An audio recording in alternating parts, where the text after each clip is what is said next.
Olá, olá, boa tarde a todos. Todos me escutam bem? Tudo Boa certo? tarde, estão me escutando também? Maravilha. Suelen? Boa tarde, tudo bem? Muito bom. Pessoal, prazer a gente estar falando aqui hoje com vocês. Eu me chamo Anderson, sou gerente de relacionamento aqui da Doc9 e nós temos então hoje como um desafio aqui trazer um pouquinho do case, um case maravilhoso que vocês têm certeza que vão gostar, que é controle como estratégia, como o jurídico inova sem abrir mão de segurança, através dos nossos parceiros aqui do Ramos Advogados. E para a gente começar essa discussão um pouquinho, a gente tem que falar o quanto que os escritórios e empresas hoje sofrem a pressão, efetivamente, pela inovação, mas o quanto também é difícil fazer isso, né, em conformidade ou alinhado com a segurança e com a eficiência operacional. E por conta disso eu trouxe 2 especialistas aqui para nos ajudar, né, porque não é se nós devemos inovar, mas é como fazer isso, que é o cerne da questão principal. E para isso, então, a gente tem a nossa convidada aqui, a Suelen, gerente aqui de comercial do Ramos Advogados, que vai trazer um pouco da dor de quem vive realmente do lado do problema, e o nosso head de tecnologia, Kuan, que vai trazer um pouco de quem desenvolve a solução efetivamente e né, constrói aí os caminhos para que as coisas aconteçam, tá bom? Para a gente poder começar então, eu vou fazer uma perguntinha aqui para a doutora Suelen. Doutora Suelen, explica um pouquinho como é que era a gestão dos acessos, né, a realidade do escritório, um pouco antes das ferramentas que vocês implementaram. E se você teve algum case aí que você possa trazer para a gente também, de valor. Perfeito, Anderson. Boa tarde, né? Boa tarde. A gente a gente atua no escritório com cerca de 90.000 processos e sempre trabalhou, né, com login e senha, né. A gente tem atuação nacional, a gente tem a maior parte da carteira do Rio Grande do Sul, por sermos um escritório gaúcho, né, efetivamente. Mas a gente sempre utilizou do mecanismo de login e senha, né. E funcionou, sempre funcionou, até o dia que deixou de funcionar. Até o fatídico dia 14 de novembro de 2024, às 15h55, informando que nós teríamos 12 horas, né, para regularizar a forma como a gente fazia o acesso ao EPROC, porque nós tínhamos muitos acessos simultâneos, né, imagina 90.000 processos, 100 pessoas atuando, não tem como não ter um acesso simultâneo. E então a gente recebeu esse e-mail, né, da diretoria de tecnologia do EPROC, informando essa situação. Foi um caos, Imagino. foi um verdadeiro caos, mas tudo deu certo, a gente conseguiu fazer os protocolos por meio da OAB da doutora Adriana, que é outra sócia fundadora do escritório, mas a gente ficou 4 dias sem ter qualquer acesso a qualquer publicação e intimação dentro do escritório, né. No quinto dia a gente recupera, então, o nosso acesso, um prejuízo gigantesco, imensurável, né, e com uma notícia também não muito boa, né. A notícia foi: "Ok, vocês terão novamente esse acesso, mas não podem usar nada automatizado, nenhum robô". E aí, como é que tu faz para ter esse acesso simultâneo, sem o uso de nenhuma tecnologia, de nenhum robô, né. E aí, então, a gente começou a estudar e verificar o que se teria de possibilidade no mercado, quando finalmente a gente conheceu, né, o Kuhn, que veio aí para viabilizar, né, esse nosso acesso de forma segura, de forma efetiva, né, trazendo a segurança aí que a gente precisava de fato. Muito bom, mas eu fiquei com uma dúvida, doutora Suelen. Se eu não me engano, vocês tentaram resolver de outra maneira, antes de chegar no rum. Como é que foi isso, né? Junto ao tribunal? Foi perante quais órgãos que vocês tentaram resolver essa situação? Porque, né, realmente parou o escritório lá. Perfeito. Como se o caos já não tivesse armado, a resposta foi ainda mais caótica e mais desesperadora. A gente foi até o Tribunal de Justiça, a gente foi até a diretoria então, né, de tecnologia e informação do tribunal DEPROC, e a resposta que eles nos deram foi: "Não sei. Esse é o segundo escritório do Rio Grande do Sul que está passando por isso". E aí fomos à OAB, e a OAB igualmente nos orientou e disse assim: "Não sei, vocês são o segundo escritório que estão passando por isso". Então foram dias bem difíceis. Imagino. E Rua, do ponto de vista de tecnologia, esse caso aqui do Ramos é um caso isolado ou você vê que isso é uma tendência ou um padrão que tem acontecido, né, lembrando que isso aconteceu lá em 2024, né, trazendo um pouquinho também para a atualidade isso, como é que tá a tua percepção? Isso acaba sendo uma triste tendência do judiciário, hã, muito porque toda a estrutura, toda a infraestrutura tecnológica dos tribunais hoje, ela é direcionada para o advogado autônomo. Então, para quem é advogado autônomo aqui hoje, talvez não conheça esse problema que a doutora Suelen traz, né? Que loucura você ser bloqueado no tribunal com dezenas, centenas de prazos fatais para serem protocolados, intimações para serem lidas, e acha que isso é algo incomum, só que não é. É algo muito comum. Hoje, praticamente, esse caso é do EPROC, mas a gente está passando por um momento ainda pior, que o PJE unificou todos os acessos no PDPJ e o controle está mais limitado. Então, para todos aqueles que têm um contencioso em massa ou que precisa de um volume alto de acesso, não tem dúvida, ele vai ser bloqueado. O problema é quando. Então, como que a gente se planeja para executar as nossas rotinas, sabendo que a qualquer momento o meu prazo fatal, 2 dias antes, 3 dias antes, pode não ser suficiente por causa de um bloqueio do próprio tribunal, e aí quando você entra em contato com o tribunal ele não, o servidor ele não sabe do que se trata e não é incomum também. Isso a gente tem percebido que é um comportamento, da tecnologia dos tribunais. O PDPJ ele vem com isso já embutido, então a gente tem alguns parceiros que trabalharam no desenvolvimento do PDPJ, que também não entendem muito bem essa lógica, só a lógica é: "Olha, se tiver muito acesso vai ser bloqueado porque pode ser robô". Mas como que a gente faz centenas, milhares de peticionamentos sem ser com robô? Então é um ponto importante pensar, e como que a gente sobressai a barreira que o próprio tribunal coloca no nosso dia a dia. Muito bom. Mas eu vou te fazer mais uma pergunta, vou até para quem está nos ouvindo que deve ter essa curiosidade. Será que é só volume de acesso que gera bloqueio?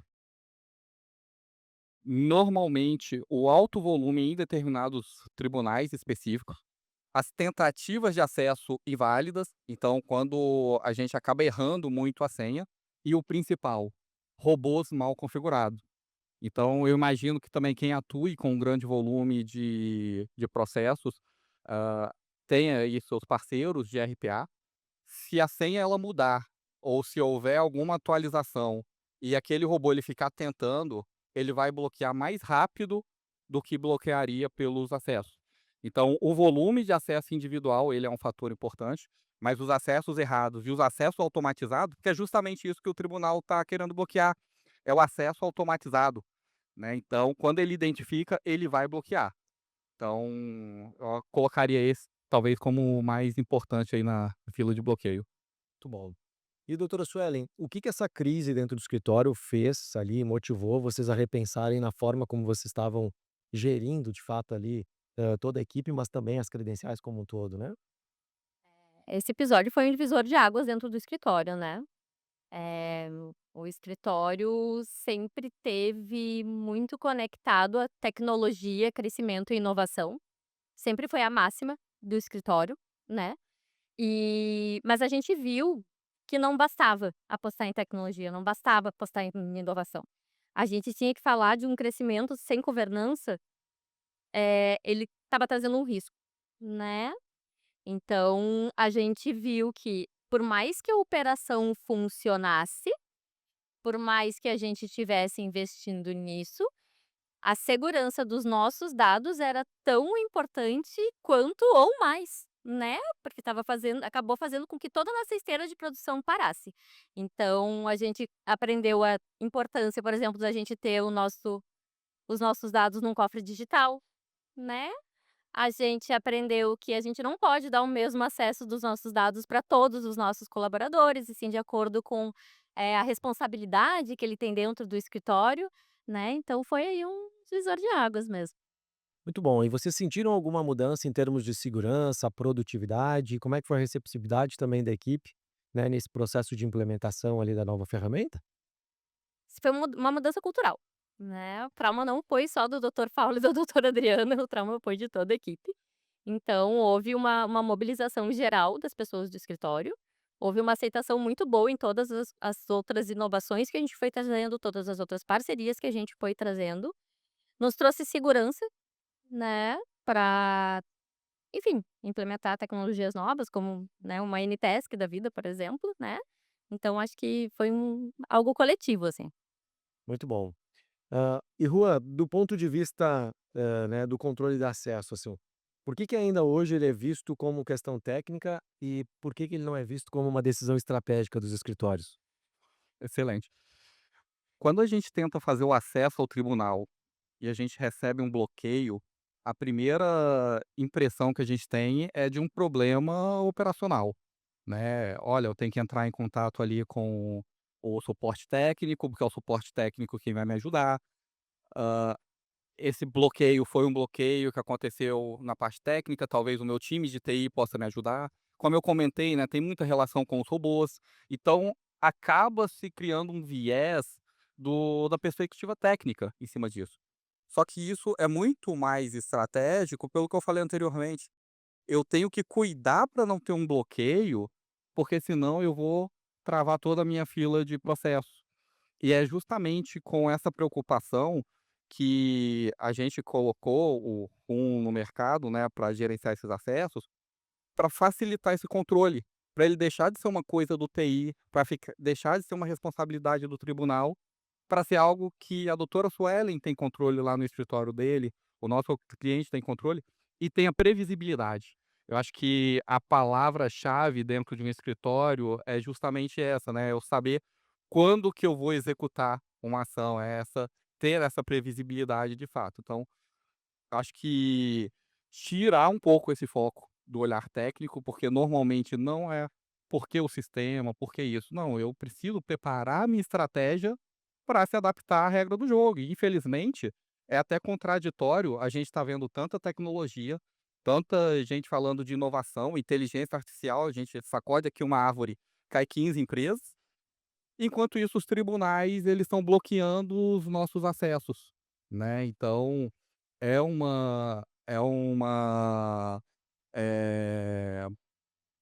é estranho essa perspectiva, né, mas de fato acho que isso tem que ser colocado na mesa com a gestão, tipo, a gente não pode ser bloqueado, porque se a gente for, vai travar toda a nossa esteira. Muito bom. E esse gancho que o Rua traz, acho que é tão importante, né? A gente vê os tribunais aí avançando, e é importante que eles avancem em termos de tecnologia. E nós vemos muitos recursos sendo, de fato, alocados até para o uso de IA, elaboração de minutas, petições, despachos, enfim, tudo mais. Mas o quanto também isso não gera um impacto para a gente, né, a partir do momento que eles começam a colocar camadas de seguranças que são importantes, mas são camadas que não podem, né, inibir, né, o exercício profissional, vamos assim dizer, né. E o como que a gente, se prepara para isso, não só em termos de controle efetivamente do que está acontecendo, mas em termos de segurança, para não ter esses dados expostos. Rua, como tendência, você, vê algum movimento do tribunal ou dos tribunais no CNJ como um todo, né, do mercado jurídico, que diminua isso ou você vê que isso vai agravar, ou seja, essas camadas ainda vão ser implementadas mais ao longo dos próximos anos? A notícia não é boa, né, a gente vê uma movimentação de muitos tribunais, inclusive implementando bloqueios de acessos simultâneos, cada vez mais bloqueio para impedir acesso automatizado, enquanto a gente também vê tribunais implementando inteligência artificial, decisões baseadas em inteligência artificial, e isso parece que não, mas tem uma relação muito direta. O escritório, quando ele tem desculpa, o tribunal, quando ele tem um volume alto de robôs, ele acaba gastando com infraestrutura. Então, quanto mais ele bloqueia, mais ele direciona recursos para outras áreas. E assim como a maioria das empresas, eles também precisam inovar. O problema é que quem paga o preço na ponta são os escritórios que têm esse grande volume. Então, infelizmente, embora exista aí algumas iniciativas de liberação de APIs até para consulta de processos, a parte ainda de peticionamento, do acompanhamento de intimações, que é uma das partes mais importantes dentro dos escritórios, ainda não se fala muito. Então ainda é uma caixinha preta dentro dos tribunais, enquanto os bloqueios têm cada vez vem ficando mais recorrente. Muito bom. E doutora Sueli, eu sei que agora dor de cabeça você já não tem mais com relação a isso, o tribunal já ficou seu amigo lá agora, vocês já podem tomar aí um café juntos sem problema nenhum com o presidente. Mas, o que que esse movimento motivou vocês do ponto de vista de olhar para dentro de casa, fazer outras mudanças, enfim, houve uma reformulação no modus operandi ali do escritório a partir disso, né? Houve, com toda certeza. Acho que uma das maiores lições que a gente teve, Anderson, foi o fato de que a gente não tinha que ficar correndo atrás da velocidade que a tecnologia poderia nos trazer, e sim da eficiência que ela teria que nos trazer, e sim da assertividade que ela nos trazia. E isso muda tudo, né, e isso muda tudo.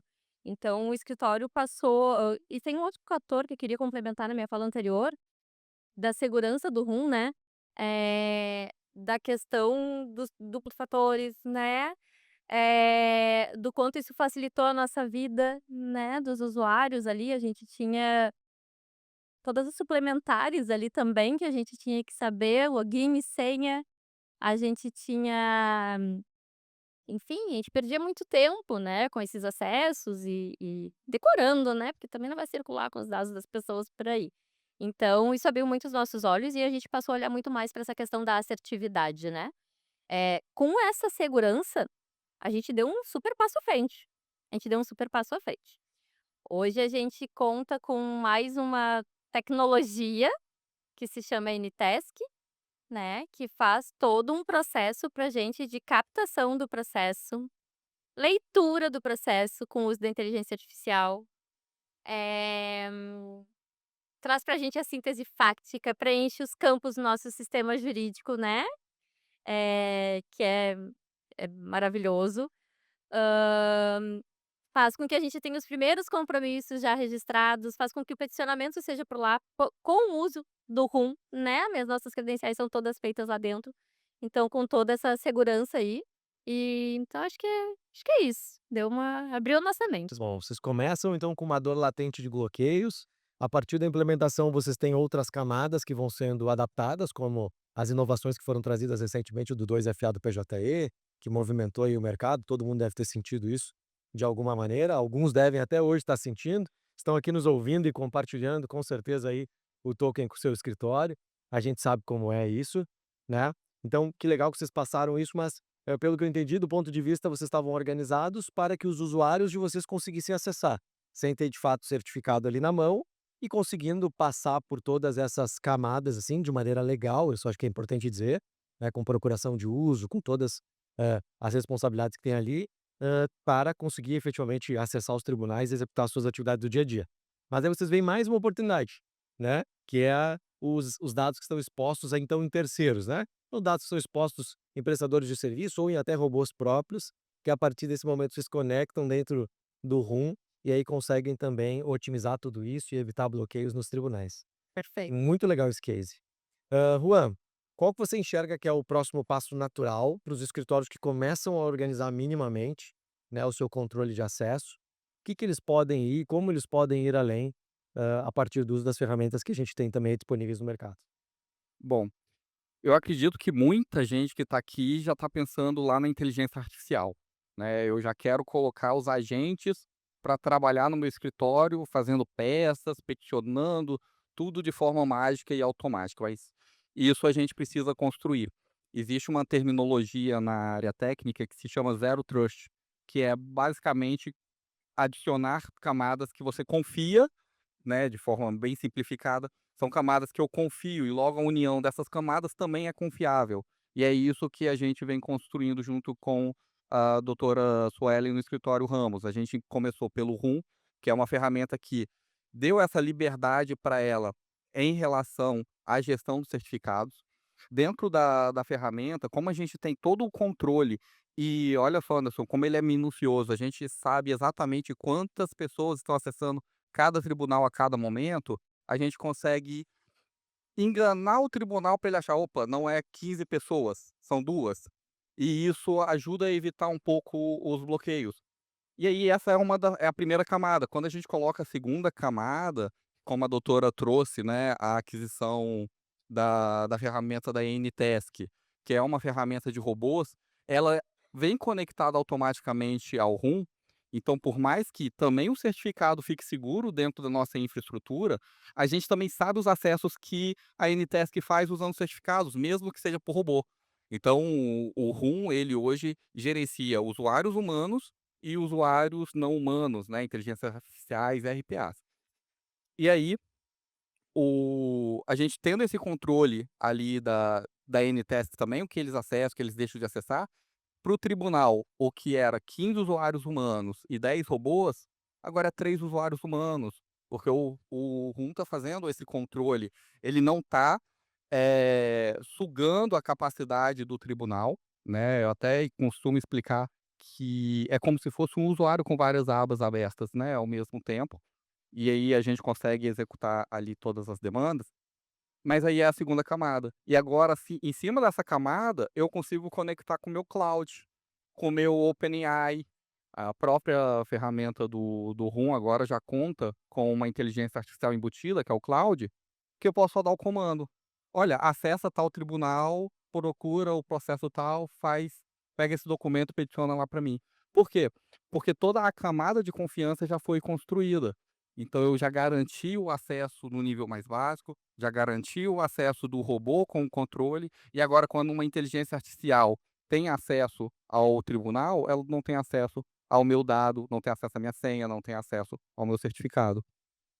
Muito bom, você traz 2 pontos que eu acho que são bem relevantes aqui da gente realçar, que é a possibilidade de auditar efetivamente o que os robôs, os prestadores terceiros estão fazendo, algo que hoje em dia fica muito na mão de uma empresa terceira.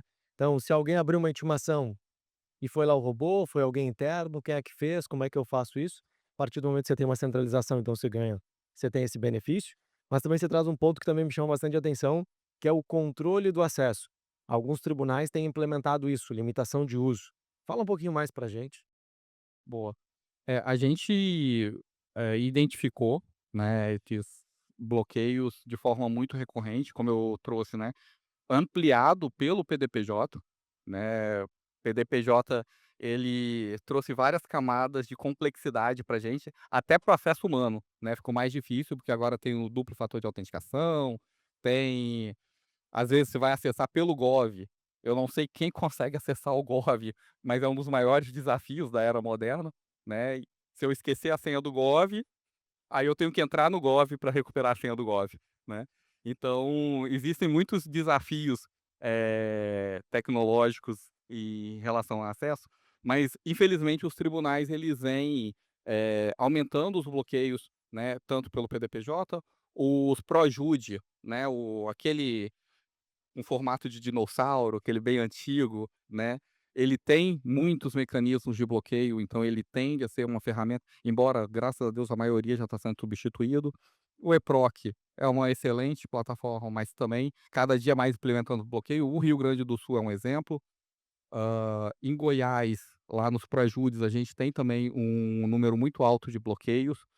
Eh e a gente costuma ter também em Roraima. Então, para quem atua, né, no Brasil todo, como é o caso do ramos advogados, ele vai sempre encontrar um probleminha, assim, um bloqueio, né. É certo que em algum momento vai ter um bloqueio. Muito bom. Doutora, para a gente ir para o encerramento, queria que você desse aí umas palavrinhas finais, uma dica para quem tá, um caso de uso de você aí. Fica super à vontade para falar, então, como que, na verdade, você trabalhar a segurança e o controle dentro do escritório, né, e se você pudesse hoje recomendar para as pessoas aqui, qual é o recado final que você deixaria? O recado final seria: usem a tecnologia, eh, inovem, arrisquem, mas arrisquem com segurança, né. A gente lá na Ramos, a gente utiliza cerca de 6, 7, né, tecnologias diferentes para fazer com que o escritório tenha uma operação fluida. E funciona, né, funciona, mas funciona mesmo hoje, porque a gente tem a segurança de que nossos dados estão todos preservados, estão todos sendo cuidados. Deem bola para isso, não queiram ser o 59º escritório, porque vai ser tão desesperador quanto ter sido o segundo escritório, com toda certeza. E conheçam o RUM, se não conhecem ainda, e conheçam a Anytask, se não conhecem ainda também, que é outro divisor de águas aí, um sistema que eu tô apaixonada. Muito bom. E eu gosto de ver, assim, realmente os clientes satisfeitos. Eu vejo a doutora Adriana ali, sócia fundadora, né, do escritório. Tá plena agora, né, doutora? Resolvido, segura, não tem mais dor de cabeça. Muito bom, doutora, de ver aí o caso que vocês trouxeram aqui, que eu tenho certeza que enriqueceu a todos. Juan, palavras finais para a gente ir para os últimos minutos também. Traz um pouquinho do teu ponto de vista aí, né, do que você imagina. Também pode falar um pouquinho, acho que da história do RUM, né, da NTESC agora também dentro da fusão da Doc9. Acho que é legal para o pessoal entender, o motivo também que nos motivou a trazer essa solução hoje integrada e os benefícios dela. Boa, eu vou começar aqui só com um conselho na linha da doutora Suelen: inovem, não tenham medo da inovação, acho que o medo é a principal barreira, né, então se precisar testar uma ferramenta, testem, montem uma equipe só para aquela ferramenta, para avaliar e testar os impactos, mas não fiquem com receio, né, a gente viu muito isso no começo das IAs ali com o ChatGPT, as pessoas receosas, bloqueando: "Ah, mas se eu colocar meu dado vai vazar, vai acontecer isso, aquilo, é o fim do mundo". Testem, né, procurem ferramentas, procurem especialistas que possam orientar, de repente, ali, a melhor forma de testar. Acho que não tem muito segredo, eu costumo comparar como um novo colaborador na sua empresa. Você vai o A pessoa entrou ontem na sua empresa, você vai dar a chave do cofre para ela, você vai passando as responsabilidades aos pouquinhos, então com a IA vai ser a mesma coisa, com essas novas tecnologias vai ser a mesma coisa. E sobre a Doc9, sobre o RUM, a Anytask, né, quando a gente entendeu que os nossos clientes usavam o RUM, gerenciava todo o escritório, mas ainda assim estava tendo bloqueio, e aí abria um chamadinho lá para o meu time ficava maluco, porque a gente quer ajudar o escritório a resolver esse problema. Então a gente muitas vezes peticionou para o tribunal para conseguir a liberação ali. Então quando a gente percebe que ainda havia esses bloqueios, paramos e falou: "Opa, tem alguma coisa estranha, vamos investigar". E aí o cliente ele usava o RUM para as pessoas, mas o time de tecnologia estava com certificado, fazendo robô, e aí derrubava o acesso. Ou contratava um terceiro para construção de robôs, e esse terceiro também acabava, como eu comentei antes, errando o 2FA, né, o 2FA ele é sensível demais, então quando a gente começa a digitar algumas vezes errado, ele vai bloquear o tribunal. Então essas ferramentas externas, elas estavam prejudicando, de certa forma. E aí a Doc9, agora em 2026, fez a aquisição da Anytask, e aí a Anytask passa a fazer parte do grupo Doc9 e já está 100% integrada ao RUM.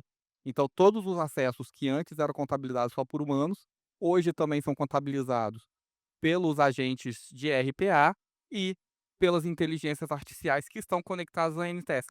Então hoje a gente já constrói esse fluxo completo para vocês, para que tenham um caminho seguro, possam inovar com tranquilidade.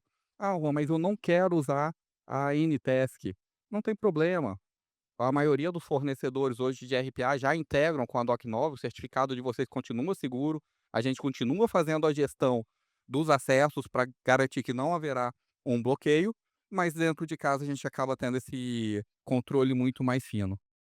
Muito bom. Então, pessoal, viram que segurança e controle não é freio para inovação, né?